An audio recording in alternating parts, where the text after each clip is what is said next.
असं लिहिलंय की आज म्हणलं स्वतःला जरा जाब विचारावा. आज म्हणलं स्वतःला जरा जाब विचारावा. आईसाठी आपण काय करतो आढावा घ्यावा. आपण पहाटे उठलोय आई दुपारी, असं कधी घडलंय? आपण जेवायच्या आधी आईचं ताट आपण कधी वाढलंय?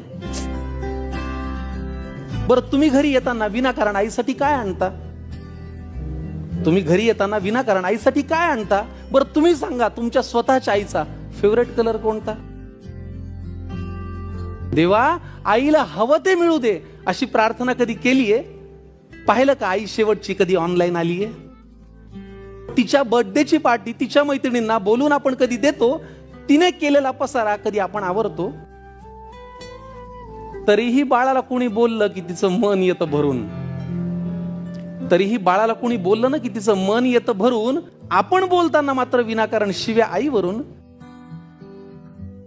अहो, लक्षात ठेवून बाळासाठी ती सतत हात पसरते.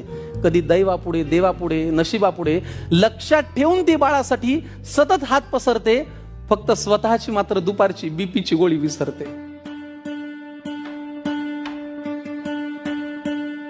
आईची आई होऊन बाळांनो कधीतरी वागा ना. आईची आई होऊन बाळांनो कधीतरी वागा ना. तिचा खडबड हातात घेऊन एकदा बघा ना. कितीही कर्तृत्व गाजवा तुम्ही, झेप कमी पडते. आईनी कडेवर घेतल्यावरच आपली उंची वाढते.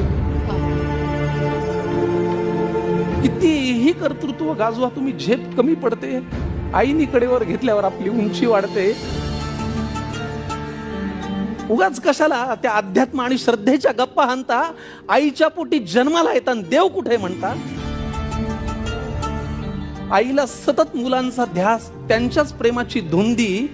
बाळांनी गंमत आणली नाही तरी आई सदा आनंदी. आईला सतत मुलांचा ध्यास, त्यांच्याच प्रेमाची धुंदी. बाळांनी कधीच गंमत आणली नाही तरी आई सदा आनंदी. नको कुणाशी स्पर्धा देवा, नको कुणाचा हेवा. जग जिंकायचं ना मित्रांनो तर आईच्या पायावर डोकं ठेवा.